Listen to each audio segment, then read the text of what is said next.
puntero. Decíamos, exposición a las señales milimétricas de tecnología 5G y las potenciales implicaciones en salud pública. ¿Qué es la tecnología 5G? Pues ustedes más o menos están familiarizados. Es la quinta generación de telefonía móvil. Y lo que propone es dar mayor tasa de transferencia de datos, enviar más datos en un menor tiempo. El tiempo de latencia es más corto. La diferencia entre cuando se envía la señal y se recibe, está disponible, es más corta. Por ejemplo, aquí tenemos el caso de las tecnologías 4G, que tienen un tiempo de respuesta, una latencia de 20-30 milisegundos. Con la telefonía 5G se reduce mucho el tiempo, 4 o 5 milisegundos. Eso es bastante más rápido. Eso va a permitir unas conexiones más rápidas y, por lo tanto, una transferencia de datos mayor y más rápida.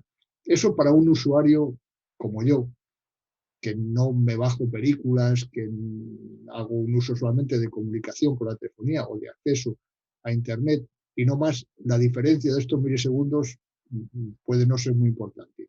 Pero, por ejemplo, para compañías que se dedican a hacer transacciones financieras muy rápidas, una diferencia de un milisegundo es una diferencia de pérdidas o de ganancias de millones de euros.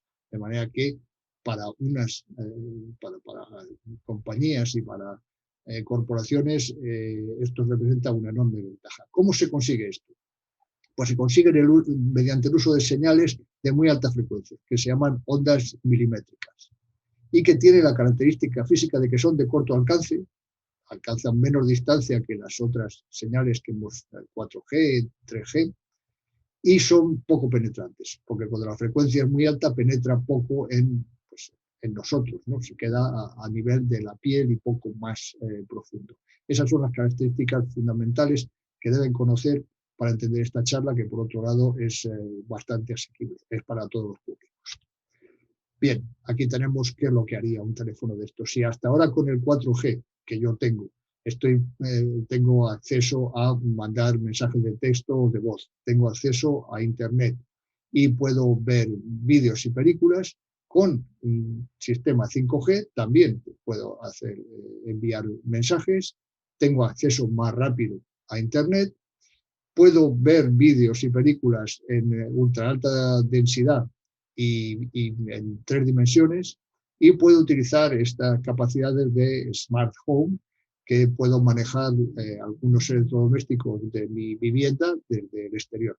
Eso lo puedo hacer yo ya con mi teléfono móvil, pero esto será bastante más rápido y bastante más eficiente. Esas son las principales diferencias o ventajas que se nos ofrecen. ¿Cómo se consigue eso?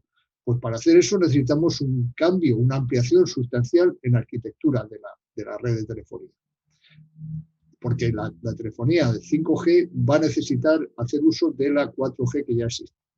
Funciona así. Este esquema muestra que hay unos servidores centrales y unos servidores locales que aquí se nos presentan como muy etéreos, pero la verdad es que son bastante más sólidos y voluminosos que una nube que se le presenta aquí. Pero bueno, no importa. Entonces, de ahí la señal llega, por ejemplo, a una antena, a una estación base de 4G, que son las que conocemos bien, que tienen un conjunto de antenas sensoriales que envían la señal en todas las direcciones, pues como si fuera un donut. Bien, ahora hay un cambio. Aparte de eso, lo que utiliza la 5G son estas grandes antenas 5G macro, que se llaman MIMO, Multiple In, Multiple Out, porque tienen esta serie de facetas, cada una de las cuales es capaz de comunicarse directamente, ya no manda la señal en todas las direcciones, sino directamente manda un haz al usuario y recibe del usuario. Y manda un haz a este coche y recibe la señal de ese coche, ya no es en todas las direcciones. Esa es una del tipo de antenas. Y luego están las células pequeñas, 5G, que están instaladas, por ejemplo, en semáforos o en farolas, y son de muy corta distancia, son de mucha proximidad. Y llegan la señal a este usuario que está utilizando el teléfono, a este usuario que utiliza el teléfono, etc. Aquí también. Esas son básicamente las características nuevas, que suponen un gran cambio. Bien, eso por supuesto no es gratuito, tiene sus beneficios y sus costes. Beneficios principales, pues la rapidez y la gran cantidad de información que se puede enviar en poco tiempo. Luego, ¿a qué sectores beneficia más eso? Pues es una cuestión en fin, a tener en cuenta, a discutir. En cuanto a los costes, pues por ejemplo, tienen costes económicos, son elevados. El cambiar la red, el ampliarla de esa manera, cuesta mucho dinero. ¿Quién va a correr con los gastos? No hace muchos meses, pues el presidente de una gran compañía telefónica española dijo que esto es muy caro y que si queremos tener esta ventaja, esta tecnología, pues hay que pagarla y que para eso habrá que invertir dinero público. O parte, de luego, recaerá en nosotros. Tiene costes energéticos y ambientales. Primero, de fabricación, porque estos equipos necesitan hacer uso de tierras raras. Y esas tierras raras sabemos, en el planeta, sabemos en mano de quién están. Por lo tanto, eso lleva a una subordinación a potencias que dominan la economía y dominan la política. Otro coste es el coste ya de uso, porque el consumo de electricidad y la generación de CO2 son altas. Cuando estamos viendo un vídeo en nuestro móvil, no digamos una película, la energía que importa ahí no es la de nuestra batería. La energía que importa y que es alta energía es la necesaria para enviarnos la señal hasta nuestro teléfono móvil o hasta nuestro sistema receptor. Eso es bastante energía y bastante generación de CO2. Es a tener en cuenta. Luego hay una cuestión adicional que es una alta vulnerabilidad. Estos sistemas son muy fáciles de captar su contenido, de manera que habrá una alta exposición a información sensible. Puede ser información nuestra, puede ser información sobre salud o sobre nuestra economía o sobre nuestros vicios y debilidades. No sé, eso es desde el punto de vista personal, desde el punto de vista de país y de instituciones, pues si es vulnerable, por ejemplo, la información que posee o que recibe y que envía, pues debe ser el Ministerio de Defensa, y eso está en manos de otros, pues bueno, esa vulnerabilidad es algo también a tener en cuenta y da lugar a cuestiones de competencia geoestratégica. Pero esto no es protección radiológica, es simplemente una pincelada. Aquí vamos a hablar de protección radiológica. ¿Y qué es lo que nos interesa en protección radiológica al ciudadano en general, por lo que nosotros percibimos? Pues a ver si este tipo de tecnología va a incrementar los niveles de radiación a señal de radiofrecuencia del público general. Bien, cuando eso se le pregunta a la portavoz del National Institute of Environmental Health Sciences de Estados Unidos, ella responde esto, lo tengo entrecomillado. Las señales usadas de 5G alcanzan menores distancias, lo hemos dicho antes, y son menos penetrantes. Y para poder utilizar esas señales, pues para conseguir esa cobertura, hace falta una elevada cantidad de transmisores y de antenas, de mayor proximidad que las anteriores. Y eso podría conducir, dice ella, a una elevación de los niveles de exposición a usuarios y no usuarios. Por ejemplo, si tenemos antenas situadas en las farolas, bueno, pues este es un usuario que está recibiendo, enviando señales, pero este es un no usuario, esta persona, y está interrumpiendo el haz de señal que llega a este automóvil y desde este automóvil. A eso se refiere ella cuando dice que también los no usuarios se verán expuestos. Bien, ¿cómo es ese tipo de exposición? Esa exposición la vamos a encontrar pues, en las calles, a través, son emitidas por esta señal y recibidas por estos tipo de antenas. También en nuestro automóvil, porque a partir de ahora estos automóviles tendrán sistemas 5G de comunicación. Y desde luego en el transporte público, donde si ustedes utilizan el transporte público, verán que por lo menos el 90% de las personas están utilizando su teléfono móvil. En esos ámbitos habrá una exposición, al menos. ¿Y cómo será esa exposición? Bueno, ha habido últimamente bastantes trabajos que proponen cómo sería esa exposición. Yo he escogido este que me gusta, está publicado en IECubo y es de un equipo español con Celaya Echarri y colaboradores y se titula De la 2G a la 5G, modelización espacial de la exposición personal a señales de radiofrecuencia dentro de tranvías de transporte público. Si no me equivoco, esto está hecho en el transporte público en el tranvía de Bilbao. Esto funciona así. Este sujeto está usando su teléfono móvil y se está comunicando directamente, como decíamos antes, con la estación base. Esta otra persona que va viajando en el tranvía también se está comunicando y puede comunicarse a través de la estación base, pero se comunicará mejor a través de la antena que tendrá el tranvía y que esa antena se comunica directamente con la estación base y manda la señal y la recibe a este usuario del tranvía. Bien, ¿qué encuentran estos autores en sus mediciones y simulaciones? Por ejemplo, este es el tranvía y esta es la persona que está usando el teléfono móvil, aquí está la antena y la señal, le llega una señal de baja densidad que es directamente enviada a él, con lo cual la exposición dentro del tranvía es mínima. Pero si nos encontramos con una situación en la que hay personas interpuestas que están alterando la señal o están impidiendo que la señal llegue directamente, entonces es un sistema también de 26 GHz, de muy alta frecuencia, de alta densidad. Y entonces tenemos esta otra exposición a otras personas que están entre medias. ¿Qué concluyen los autores? En sus conclusiones dicen, en general, con un sistema 5G completamente implementado, utilizado en interiores, es predecible que el promedio de exposición a la radiación de radiofrecuencia será mayor que con las otras generaciones de telefonía, en las peores condiciones. Bueno, yo me temo que las peores condiciones son las condiciones normales. Si esto es un transporte público, este sujeto está hablando por teléfono móvil, este está usando el teléfono móvil, este también. Si la antena está por aquí, pues todas estas personas van a estar expuestas y altamente expuestas en condiciones normales. Y luego dicen los autores, pero estas condiciones, esta alta exposición, permanecen muy por debajo de los límites máximos, se refiere a los de ICNIR, como viene a decir, bueno, estamos por debajo de los límites, no hay nada que temer.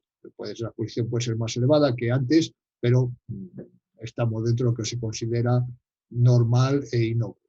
Bien, ICNIR, hablemos un poco de ICNIR. ICNIR es la International Commission on Non-Ionizing Radiation Protection, la Comisión Internacional para la Protección ante Radiaciones No Ionizantes, que es la que propone los límites que son generalmente aceptados. Bueno, ICNIR es una organización no gubernamental radicada en Alemania que es independiente. Independiente, bueno, para bien y para mal. Porque sus miembros se eligen entre ellos. Nadie los comisiona para ir ahí. La propia comisión elige a sus miembros. Y los cometidos de esa comisión, pues algunos de ellos o muchos de ellos se los asigna a la propia comisión. Es decir, que nadie le está comisionando. Así es que la definición de comisión no siempre es aplicable para algunas actividades de... Bueno, ¿qué hace ICNIR? ¿Qué son los límites o los guidelines o las directrices de ICNIR? Esto es lo que dice la AMTA, la Australian Mobile Telecommunication Association, en su página web, nos habla de ICNIR. Dice, las directrices de ICNIR protegen a todo el mundo, incluyendo a los niños expuestos a las radiofrecuencias electromagnéticas en el rango, dicen ellos, hasta los 300 GHz. Eso es cierto. Y dice, las directrices ICNIR cubren las frecuencias usadas por el 5G, incluyendo las bandas milimétricas que hemos citado antes. Y esto es cierto, pero le falta un pequeño matiz que para mí es fundamental. Protegen a todo el mundo de los efectos térmicos nocivos inmediatos de exposiciones breves. Esos efectos térmicos son los que suponen un incremento de la temperatura de la zona expuesta de más de 1 grado centígrado. ¿Vale? Que los niveles, las guidelines de ICNIR, lo que persiguen es que no haya un incremento por encima de 1 grado centígrado debido a esas exposiciones del grado centígrado de la zona expuesta de los humanos. Pero no considera en absoluto posibles efectos subtérmicos o qué pasa con exposición prolongada. Solamente tiene en cuenta los efectos inmediatos. Bien, a mí eso me parece importante y debe ser tenido en cuenta. Bien, porque ¿qué es lo que considera ICNIR? Y en las filosofías de producción radiológica de ICNIR importa la frecuencia y la intensidad de la señal.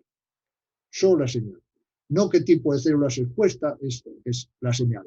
Y los niveles ICNIR, que la primera, los originales son de 1998, pues siguen en función de la frecuencia. Aquí tenemos la frecuencia y aquí tenemos la intensidad. esto sería en campo eléctrico, voltios metro, y aquí sería en densidad de potencia, en vatios por metro cuadrado, que son los parámetros que importan en IGNIR. Bueno, IGNIR desde 1998 hasta ahora ha incrementado sus límites, mientras que otro tipo de organismos, según se va sabiendo más de la exposición a un agente ambiental, van reduciendo los límites, los van haciendo más restrictivos. IGNIR los ha ido incrementando, hasta 4 veces lo ha hecho, en función de las necesidades del despliegue de nuevos equipos, ¿no?, por parte de la industria. Y de hecho, en el 2020, que estos son sus últimos cambios, pues en este grupo de frecuencias de este orden ha incrementado notablemente los límites permitidos. Pero bueno, lo que me importa es que IGNIR considera relevante la frecuencia y la intensidad de la señal. ¿Por qué solamente eso? Bien, porque esta es la idea de IGNIR. Dice, está entrecomillado, la respuesta biológica es función de la cantidad de energía que la señal electromagnética transmite al sistema biológico expuesto. De manera que a mayor energía de la señal, mayor efecto. Y esto es verdad si estamos utilizando, por ejemplo, el microondas de nuestra casa, que funciona a 2,4 GHz. 2,4 GHz es la frecuencia de resonancia de la molécula de agua. Y, en efecto, cuando esa molécula de agua empieza a moverse, hay una fricción que da lugar al calentamiento. Es un calentamiento por fricción. Bien, entonces, cuanto mayor es la energía, cuanto mayor es la potencia que damos a nuestros microondas, antes empieza a hervir el agua. O en un mismo periodo podemos hacer hervir un mayor volumen de agua. De manera que esto es cierto. Pero, entonces, es la idea, en pocas palabras, es que la energía para la respuesta biológica es proporcionada exclusivamente por la señal de radiofrecuencia. Es lo que viene a decir. Pero para que eso funcione, y exclusivamente con la energía proporcionada por la señal, la célula eucariota, nuestras células, tiene que comportarse como una esférula de agua salada.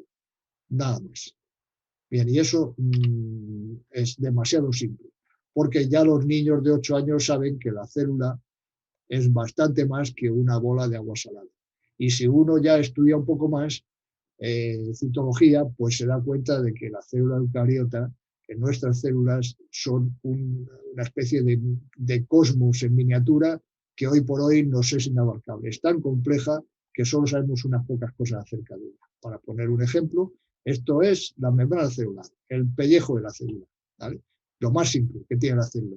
Bueno, pues es una bicapa lipídica que está atravesada por proteínas, que tiene proteínas en el interior, que estas proteínas tienen unas cadenas de carbohidratos y que hay una matriz extracelular en el exterior también muy compleja, que lo que hace es transmitir información química y física, es decir, eléctrica, desde el interior de la célula, desde el exterior de la célula hasta el interior, y desde el interior hacia el exterior. Así es como se comunica la célula, con este grado de complejidad, ¿vale? Y las células son fundamentales. O sea, nosotros se nos compara a un organismo pluricelular con un termitero, y las células serían las hormigas.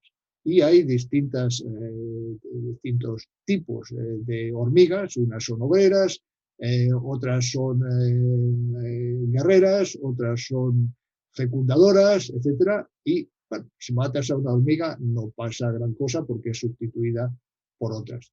Pero es que si dañas a todo un grupo de hormigas, digamos las obreras, pues puedes acabar con el termitero. De manera que es algo que daña una célula nuestra, pues no es importante. Hay capacidad de reparación de sobra para eso. Pero si se daña a un grupo de células que están en uno o varios tejidos, eso puede ser dañino. De manera que es importante la diferencia entre una bola de agua salada y una célula completa. Entonces, el paradigma IGNIR no tiene en cuenta fenómenos biofísicos, los que dependen de esto, que son mucho más complejos y que son bien conocidos hoy por hoy, y que se dan a nivel celular, molecular, y son función no lineal de la frecuencia de la señal, de la intensidad de la señal, de la forma de la señal, de su modulación, y no solamente eso, sino del tipo de célula. Los que trabajamos con células sabemos que un mismo agente a una célula la puede matar y a otro tipo de célula humana puede hacer que prolifere. O sea, depende de la célula y depende del ambiente extracelular, ¿vale? Eso no lo tiene en cuenta los límites, los guidelines de INCMIL. Nosotros llevamos años trabajando en el estudio de los mecanismos de respuesta proliferativa de células de cáncer humano a campos de baja y alta frecuencia ambientales débiles, por debajo de los límites INCMIL. Respuesta proliferativa de células de cáncer humano, eso es mal asunto. Si hacemos proliferar de células de dividir y multiplicarse células de cáncer humano, podemos estar promoviendo un cáncer que antes estaba controlado. Tenemos bastantes estudios publicados en los últimos años. ¿Y qué es lo que hemos aprendido? Muchas cosas, pero quisiera llamar la atención sobre esta, que nos viene bien en este caso. Se titula Respuesta inmediata de células de cáncer humano a campos electromagnéticos débiles, y la primera autora es María Antonia Martínez, desde el año 2019, de nuestro equipo. Y esto es lo que hemos encontrado. Esto es una membrana celular, este es el citoplasma, la parte interior, y el exterior, el espacio extracelular. Bueno, pues esa membrana está atravesada por una proteína. No hace falta que se queden con la idea, pero es una metaloproteína. Y aquí, en este centro, digamos, receptor, pues existe este enlace que depende de un ion sulfuro. Bien, pues nosotros podemos, utilizando un campo electromagnético muy débil, hacer resonar este ion sulfuro. Y cuando esto lo hacemos, con 5 minutos de exposición a este campo débil, hay una ruptura de este enlace y se activa, la metaloproteína es activada al romperse ese enlace. Y a consecuencia de eso, 5 minutos más tarde, hay una activación de este factor de crecimiento epidérmico, no es importante, y se activa. De manera que en 10 minutos, esta es la parte interior de la célula, en 10 minutos hemos pasado de un efecto generado en el exterior de la célula por un campo electromagnético débil a un efecto en el interior de la célula. Y si mantenemos la exposición, y tiene que ser en condiciones determinadas, mantenemos esa exposición durante 2 días o 3 días, a los 2 días ocurren todos estos cambios en las proteínas y eso da lugar a una estimulación de la progresión del ciclo celular. Esas células se dividen más rápidamente. Y al tercer día tenemos al final una estimulación de la proliferación de la célula. O sea, hay realmente mayor crecimiento, por lo tanto, con mayor proliferación. Por lo tanto, podemos conseguir con un campo electromagnético débil una respuesta proliferativa, una respuesta de promoción de cáncer en células de cáncer humano. Estos no son simulaciones, ni son hipótesis, estos son el resultado de 8 años de experimentos repetidos uno tras otro, con resultados estadísticamente significativos que se han publicado en la literatura científica y que otros autores independientemente han publicado. De manera que sí hay efectos potencialmente nocivos de campos relativamente débiles. Eso es así, pero es que además podemos hacer otra cosa muy interesante, que es que cambiando la forma de la señal y estimulando otros receptores de las mismas células, porque son las mismas células cancerosas, somos capaces de provocar lo contrario. Y este trabajo, también de 2019, publicado por María Luisa Hernández Bule como primera autora, de nuestro equipo que lo ha publicado, pues encuentra que hay unos receptores que con determinadas señales de radiofrecuencias subtérmicas, por debajo de los límites INCMIL, llevan, al cabo de aquí están descritas todo lo que pasa en esas proteínas, llevan a un incremento, dice esta flecha, a un incremento de la muerte celular, de células de cáncer humano, y a una caída en la proliferación de las células. De manera que con una señal subtérmica somos capaces de hacer que las células de cáncer humano mueran y se dividan menos, que es el efecto contrario al que veíamos con el otro tipo de señal que estaba afectando a otros receptores. Eso hemos encontrado. Y esto no es en absoluto trivial. Este trabajo de este año, que viene de un equipo alemán que ha hecho una revisión de los estudios sobre este tema, dice efectos electromagnéticos no térmicos a nivel de la membrana celular y aplicaciones terapéuticas en oncología. Ellos han revisado nuestros estudios, se han unido a otros estudios y concluyen que la literatura publicada sugiere que probablemente existen efectos antiproliferativos no térmicos de campo de radiofrecuencia que podían tener un alto potencial para mejorar futuros tratamientos en oncología. Eso dicen, estoy totalmente de acuerdo y a eso vamos. Estamos investigando la posibilidad de utilizar este tipo de radiofrecuencias en tratamientos o como ayudantes de tratamiento de cáncer. Y no somos los únicos. Luego, hay efectos subtérmicos que pueden ser favorables y tal vez otros sean nocivos. ¿Cómo funciona esto? Déjenme insistir un poquito. Esta sería en amarillo la membrana celular y esta es la proteína que la atraviesa. Bien, con una señal de radiofrecuencia determinada, específica, que es capaz de ser reconocida por este receptor de la proteína, cuando ese receptor es estimulado, hay una cascada de efectos moleculares que dan lugar al final a un incremento de la proliferación de células, sean células buenas o malas, vamos a decir, o de muerte celular o de diferenciación de esas células. ¿Quién genera la energía? No lo que dice Ignil. No, esto no es una energía suficientemente elevada como para provocar todos estos efectos en la célula. Simplemente le manda una orden que la célula entiende, porque tiene la frecuencia adecuada. ¿Quién pone la energía? Pues la energía la pone la propia célula, el metabolismo celular, la mitocondria. Como todo, como cualquier otra señal química, otro tipo de señal, manda, es recibido por la célula y la célula responde, y responde con su propia energía. Un ejemplo que puede ser burdo, pero creo que es bastante ilustrativo, sería el telemando de los garajes, ¿vale? La casa es la célula y tiene un receptor. Y ese receptor entiende una señal débil exógena que nosotros mandamos desde nuestro coche, porque tiene una frecuencia específica. El sistema del vecino no tiene una frecuencia que no permite abrir nuestro garaje. Luego, este receptor recibe y entiende una frecuencia específica, ¿vale? Débil. Y ese receptor sería el que activaría un motor potente que estaría dentro de la vivienda, dentro de la célula, y que es el que está alimentado por energía de dentro de la casa, de dentro de la célula, energía endógena. En el caso de la casa, pues sería el motor que eleva el portón y sería un motor eléctrico. En el caso de la célula, es un motor metabólico. No hay más misterio, no hace falta mandar una señal que te abra el portón de una patada. Vamos. Bien. Ese es el ejemplo que creo que ilustra bien lo que nosotros estamos viendo y proponiendo. De manera que los resultados que hemos nosotros obtenido utilizando distintos tipos de células humanas con exposición a radiaciones subtérmicas, desde el punto de vista de las terapias, pues ha proporcionado una base experimental para aplicaciones terapéuticas en distintos ámbitos. En oncología, esto lo hemos publicado, en adipogénesis lo hemos publicado, regeneración tisular mediante proliferación de células madre o regeneración tisular mediante diferenciación de células madre, depende de la señal y del tejido que hemos utilizado, o regeneración tisular por expresión temprana de proteína de choque térmico, o también publicado regeneración tisular por proliferación y migración de células cutáneas, regeneración de piel.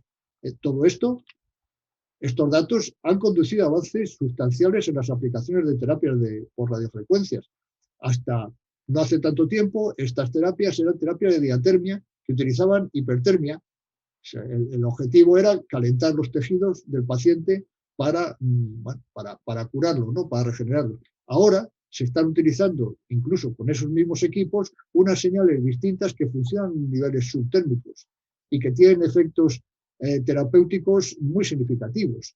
No es una entelequia, no es una idea rara, es que se están utilizando y, digamos, yo doy fe, me consta, que estas personas bien conocidas, pues este, por cierto, es Valentino Rossi, que no se le dé bien, han usado este tipo y están usando en su recuperación este tipo de terapias subtérmicas. No es ningún invento raro.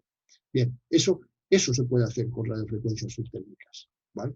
La cuestión es que cuando se habla de efectos subtérmicos y protección radiológica y uno da estos datos, pues Ignil y sus adláteres consideran eso una herejía y es anatema. Pero cuando uno presenta estos datos de efectos subtérmicos en medicina, pues es aceptado con bastante normalidad. Claro, es una exposición o es una estimulación eléctrica y que la célula responda a eso no extraña tanto. No extraña cuando son efectos favorables médicos, cuando son efectos sobre la salud, disgusta. Bueno, pues ese tipo de visión sesgada hay que ir abandonándola y hay que tener una idea de la realidad más equilibrada. Bien, otra cosa que dice la AMTA, esta asociación australiana, dice que a pesar del amplio de investigación hasta ahora, no hay evidencia para concluir que la exposición a campos electromagnéticos de bajo nivel sea peligrosa para humanos.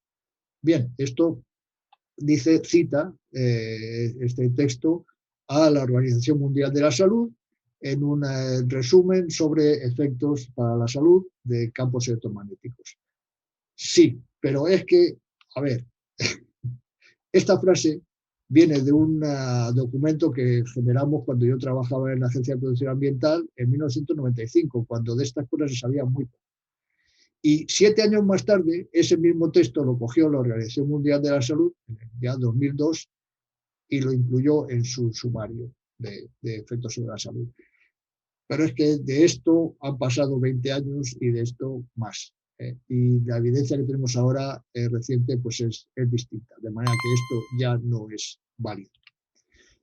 Voy a resumir brevemente solamente 3 estudios sobre potenciales efectos relacionados con el 5G. Hay muchos, en los últimos años han surgido muchos, pero no les quiero cansar e iré rápido, seré en fin, breve en esto.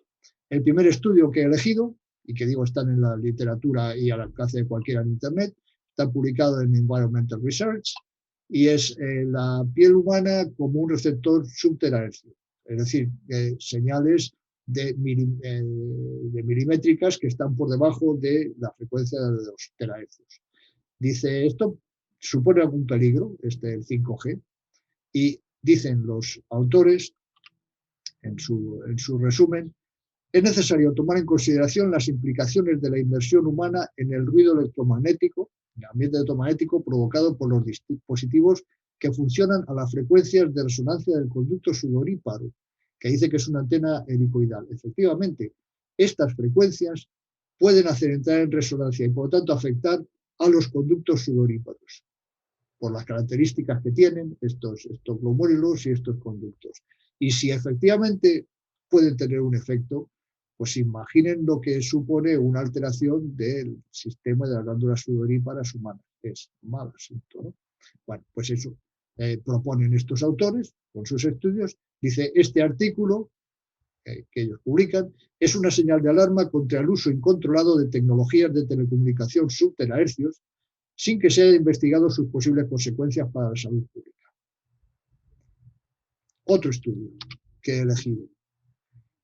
Dice, este está publicado en Toxicology Letters el año pasado. Dice, efectos adversos de la red de 5G móvil, la tecnología móvil 5G, bajo condiciones de vida real. Y esto está publicado por los autores, son toxicólogos, expertos en toxicología molecular, expertos en electromagnetismo, etcétera, de Estados Unidos, Canadá, y dicen los autores, en su resumen, este artículo también presenta evidencia de que la naciente tecnología de redes móviles 5G afectará no solo la piel y los ojos, como se cree comúnmente, sino que también tendrá efectos sistémicos adversos, es decir, efectos en otros sistemas, en el interior, según su propuesta y su revisión de la literatura. El último de este grupo, que son los que tienen en cuenta potenciales efectos subtérmicos, en los cuales yo estoy de acuerdo, hay potenciales efectos subtérmicos. Este dice expansión de las telecomunicaciones inalámbricas 5G, implicaciones en salud pública y ambiental, publicado en Environmental Research por la doctora Russell. Dice ella, dice, al igual que otras exposiciones tóxicas comunes, los efectos de la radiación electromagnética de radiofrecuencia, de la que estamos hablando, serán problemáticos, si no imposibles de determinar epidemiológicamente, puesto que ya no queda ningún grupo control no expuesto. Es cierto, en los últimos estudios que se hicieron desde el punto de vista epidemiológico, que dieron unos resultados válidos, se hicieron prácticamente, no mucho más allá, del primer lustro de este siglo, 2000, 2005, por aquellas fechas. Y se pudieron hacer, si tuvieron resultados válidos, porque había una gran proporción de la ciudadanía occidental, donde se hicieron los estudios, que no era usuaria de teléfonos móviles. Y entonces uno podía comparar tumores cerebrales o tumores de glándula parótida o de otro tipo, comparando usuarios con no usuarios. Eso ya no se puede hacer, porque no tenemos un grupo suficientemente numeroso de no usuarios de teléfonos móviles y el resto de señales que tenemos en nuestro entorno. Yo tengo mi router no llega a 1 metro de distancia en mi cabeza. Y si no tengo el señal wifi de mi router, tengo la de los vecinos, que capto. y tengo la de telefonía móvil, y tengo multitud de señales. O sea, todos estamos expuestos. No puedes hacer un estudio epidemiológico válido porque no vas a tener controles con los que comparar. Y dice la autora, dice, más vale que se apliquen precauciones en el despliegue de este nuevo tipo de tecnología proponida. Bueno, entonces estos son, en pocas palabras, las ideas generales de los resultados generales de los autores, que son muchos, que consideran que puede haber efectos subtérmicos de las señales milimétricas. Pero me importa más mostrarles lo que opinan o los resultados de aquellos autores que consideran que solamente puede haber efectos térmicos. Y este es el caso de este artículo que me gusta, me parece muy ilustrativo, de Sinko y Mattsson, que vienen de Suecia y que publicaron en Environmental Research and Public Health este artículo que dice comunicación inalámbrica de 5G y efectos sobre la salud. Una revisión pragmática, ojo que esta es pragmática, basada en los estudios disponibles entre 6 y 100 GHz. ¿Por qué me gusta esto especialmente? Pues primero por la característica de los autores, ya que no puede haber efectos subtérmicos. Y ellos son una compañía privada, Science Proof International, SPI, que prometen a sus clientes productos de alta calidad y genuina integridad. Interesante. Bueno, entonces, estas personas son contactadas o ellos ofrecen su servicio a Deutsche Telekom, que es la compañía pública telefónica alemana que ha financiado este estudio, probablemente porque la compañía ha acudido a ellos y les ha dicho, oye, yo te pago, pero dame un informe pragmático de qué se puede esperar de este tipo de señales que nosotros vamos a poner en el ámbito público. Y ellos, pues, cobrando por ello, hacen el trabajo. De manera que aquí no hay conflictos de intereses ocultos. Esto es lo que es un contrato y una gente que se debe a sus clientes. Bien. ¿Qué es lo que hacen Sinko y Mattsson? Por cierto, Mattsson ha sido IGNIR durante una buena temporada. Eso nos explica cuál es su punto de vista, ¿no? Ellos analizan el conjunto de la evidencia sobre potenciales efectos relacionados con la salud. No digo yo, lo dicen ellos. Efectos relacionados con la salud en un total de 94 estudios experimentales disponibles hasta la fecha. Es decir, experimentales en animales y en células, generalmente humanas, células cultivadas. Estudios experimentales. Estudios en humanos no hay estudios disponibles, o por lo menos no estudios que han estado disponibles para ello.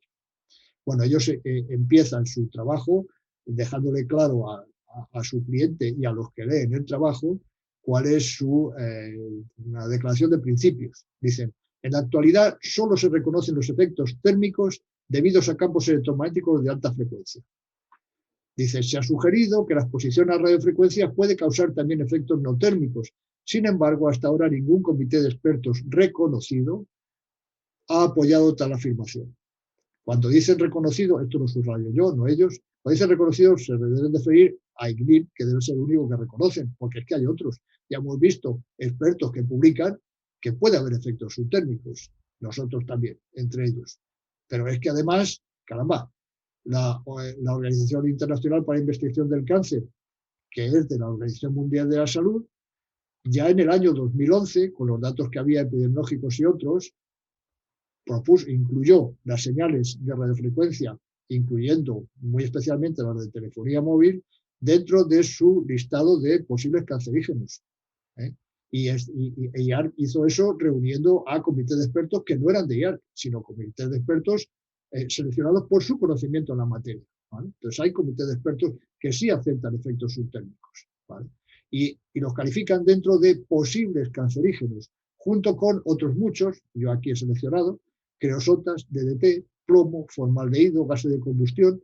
Cuando nosotros trabajamos en el laboratorio con algunos de estos agentes, lo tenemos que hacer en campana de gases, con mascarilla y con guantes, por sus efectos conocidos o posibles, tanto tóxicos como cancerígenos. Luego, no es una cosa para tomar a broma cuando ella dice, oye, cuidado, puede ser un cancerígeno. Bueno, pues parece ser que Sinko y Mattsson no consideran estos comités como reconocidos, o ellos no lo reconocen. Bien, vamos a los datos de Sinko y Mattsson. Ellos revisaron un total de 94 estudios. de los cuales la mitad estaban hechos in vivo, en animales, y la otra mitad en células. ¿Qué encontraron? Opa, me he equivocado. Pues la respuesta, in vivo, el 80% casi de los estudios publicados, de esos 94 estudios, mostraban efectos que podían estar relacionados con la salud. Y en animales, el 60% encontraban efectos potencialmente relacionados con la salud, según los definen Cinco y Macho. Es más, cuando los estudios in vitro se hacían no con células que forman parte de bancos y que están caracterizadas y que te las venden congeladas y luego tú las utilizas, sino que son células de cultivos primarios, es decir, obtenidas directamente por el investigador de un voluntario mediante consentimiento informado o de un animal mediante una aprobación por el comité ético. Entonces, ese tipo de células son mucho más parecidas al estudio in vivo en el propio animal. Ahí el 75% de los trabajos in vitro mostraban efectos, respuestas relacionadas con la salud, muy parecido a los resultados que daban los estudios en animales. Bien, 94 estudios. Si estamos hablando de efectos térmicos, ¿qué es lo que esperamos encontrar? Pues que habrá mayor número de estudios con respuestas en aquellos que han aplicado frecuencias más elevadas, ¿vale? Porque el efecto térmico está relacionado con la frecuencia. A mayor frecuencia, mayor efecto térmico. Y sobre todo con más intensidad. Si el efecto es térmico, aquellos estudios que han utilizado las señales de mayor intensidad serán aquellos en los que encuentren más casos de respuesta relacionada con la salud. Eso es lo que esperamos y es lo que esperan ellos, que son defensores del efecto exclusivamente térmico. Bien, ¿qué es lo que encontraron? Relevancia a la frecuencia. Aquí tenemos porcentaje de estudios que reportaron efectos relacionados con la salud a las frecuencias consideradas. Estas frecuencias están en gigahercios, entre 6 y 30 gigahercios, entre 30 y 40, entre 90 y 100 gigahercios. Porcentaje de estudios que reportaron efectos relacionados con la salud. Pues aquí, los de más baja frecuencia, el 100%, reportaron efectos relacionados con la salud. El 95% a esta otra frecuencia. A las frecuencias intermedias hay menos, pero también hay efectos relacionados con la salud. Y a las frecuencias más elevadas, cerca de los 90-100 gigahercios, vuelven a encontrar los efectos, más casos de efectos relacionados con la salud. Bueno, pues no parece ser que estos efectos sean función de la frecuencia. De luego no son función de la frecuencia. Algo pasa aquí, ¿no? Con los efectos térmicos. ¿Y qué pasa con la intensidad? Con la intensidad debería ser claro. Bueno, pues el porcentaje de estudios relacionados con la salud en los rangos de potencia considerada, desde menos de 1 milivatio por centímetro cuadrado hasta más de 100 milivatios por centímetro cuadrado. ¿Cuántos estudios, qué porcentaje encuentra efectos relacionados con la salud? A estas bajas intensidades, el 70%, el 70%, el 70%, el 70%. No parece ser función de la densidad de potencia en ese rango tan amplio, de menos de 1 a más de 100 milivatios por centímetro cuadrado. ¿Dónde está el efecto térmico? Cualquiera observador independiente dirá, aquí hay efectos que no son térmicos, aquí hay efectos subtérmicos relacionados con la salud, en los estudios que ellos han revisado. Bien, ¿cómo salen de aquí de una manera pragmática los autores? Bueno, pues tienen bastantes conclusiones. Yo he seleccionado solamente 3. Dicen en sus conclusiones: no parece haber una relación consistente entre la intensidad, el tiempo de exposición o la frecuencia y los efectos de esa exposición. Dice esto, sorprendentemente para ellos, no para mí, las densidades de potencia más altas no provocan respuestas más frecuentes, dice, lo cual les sorprende. Y dicen aquí, algunos autores consideran, de estos estudios que ellos han revisado, consideran que los resultados de sus estudios tienen causas no térmicas, pero pocos han aplicado control de temperatura adecuada. Bueno, aquí me permiten un inciso, porque esto es la manera típica y arrogante de los informes de ICRO. Vamos a ver, uno consigue con mucho esfuerzo que le financien un estudio con financiación pública sobre este tema que está muy poco financiado porque interesa poco. Lo consigues. Te tiras por lo menos 3 años un grupo de investigadores especializados trabajando en el tema, intentando controlar todos los parámetros, la frecuencia, presión de CO2, el crecimiento celular, en fin, todo. Escribes el artículo, lo mandas a una revista especializada en el tema, en la cual tu manuscrito se lo van a dar a 3 o 4 revisores especialistas en el tema y un editor. Estas 4 o 5 personas revisan el estudio, dicen lo que tengan que decir, pero admiten lo que tú dices, que puede tener causas no térmicas. No les parece nada, no tienen razones para decir, no he hecho una buena medición de temperatura. ¿Vale? Entonces eso se publica en la revista especializada. Y llegan estos, que lo que han hecho ha sido revisar, y dicen que pocos han aplicado controles de temperatura adecuados. O sea, que van contra lo que han dicho los referees. O sea, no me parece bien. ¿Vale? Eso no se hace. Eso le sirve al cliente, si quiere, para tranquilizarlo. Pero eso no es una forma científica de ver las cosas y, desde luego, nada respetuosa con sus colegas investigadores. Bueno, perdón por el inciso. Es que me toca directamente en el corazón. Bueno, dicen, por lo tanto, la pregunta sigue siendo si el calentamiento es la principal causa de los efectos observados de las señales milimétricas. La pregunta sigue siendo si el calentamiento, pero no nos habían dicho ellos que el calentamiento era la única causa y no otra, o eso dicen los comités reconocidos. Bueno, aquí presentan una duda, claro, no hay más remedio. A lo mejor el calentamiento no es la principal causa. Bien. Otro par de conclusiones que ellos nos presentan, que me parecen de interés. También existen incertidumbres sobre el impacto ambiental con posibles consecuencias para la salud humana, dado que en el ambiente se instalaran muchos dispositivos emisores de estas señales. Es importante investigar el impacto de ellas en insectos polinizadores que atraviesen el edad, plantas, bacterias y hongos, que son fundamentales para nosotros, desde luego, que más vale que nos aseguremos de que no va a pasar nada por ese lado, porque es importante para nosotros.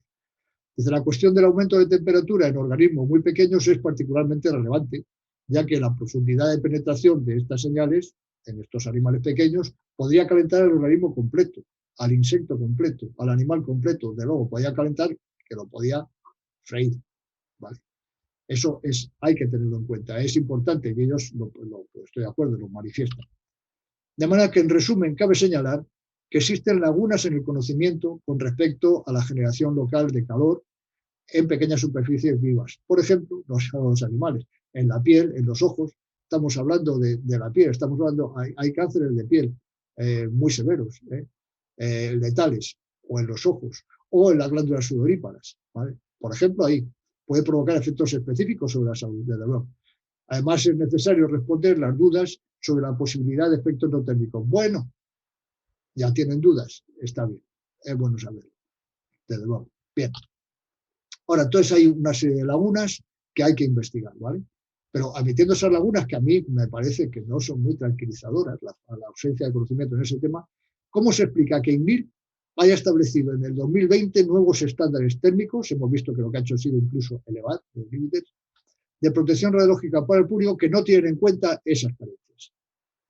¿Cómo es posible, y lo hemos visto en el artículo sobre los tranvías de Bilbao, cómo es posible que hoy se estén, y de eso no tienen la culpa los ingenieros, porque ellos hacen caso de lo que dice INVIR, cómo es posible que hoy se estén invocando estos estándares como si fuesen plenamente garantes de seguridad para el público y los trabajadores? ¿Por qué está sucediendo eso? Con las carencias que hay. Bueno, pues quien tenga esa duda, a lo mejor le ayuda a resolverla este artículo, que es de Hardell y Carver, publicado el año pasado en Oncology Letters, y estos dos son dos expertos en el tema y han investigado bastante en su momento y siguen investigando en epidemiología. Ellos dicen, los riesgos sobre la salud de la radiación de radiofrecuencia, incluyendo la 5G, deberían ser evaluados por expertos que no tengan conflictos de interés, nada menos. Y dicen ellos en su resumen, una publicación reciente de INVIR omite la evaluación de los riesgos para la salud de la radiación de radiofrecuencia de la tecnología 5G. Los conflictos de intereses y los vínculos con la industria parecen haber contribuido a la publicación de informes sesgados. La ausencia de una evaluación imparcial de los efectos de la tecnología 5G pone en riesgo a la población, ya que si no están bien evaluados de manera imparcial, alguien puede estar en riesgo. Además, parece haber un cártel de individuos que monopolizan los comités de evaluación, reforzando así el paradigma de ausencia de riesgo. Creemos que esta actividad debe considerarse científicamente inmoral. Bueno, yo llevo muchos años en el tema, me he movido, me he tenido que mover en ambientes internacionales constantemente y tengo que decir que personalmente suscribo cada una de estas palabras. Esa es mi experiencia de muchos años y estoy de acuerdo con lo que dicen los autores. Bueno, vamos terminando, llegamos a las conclusiones relacionadas con protección radiológica. En lo que se refiere a población y salud, hay peligro de que haya una hipertermia nociva inmediata por exposición a este tipo de señales, por efectos a nivel de la cabeza o del tronco o de las extremidades como partes completas del cuerpo. Bueno, la respuesta es no. Los cálculos de ICNIRS dicen que no habrá un incremento de térmico nocivo inmediato y yo creo que podemos dar eso por bueno. No, de momento no tenemos razones para pensar que va a ser distinto. Ahora, hay otras cuestiones.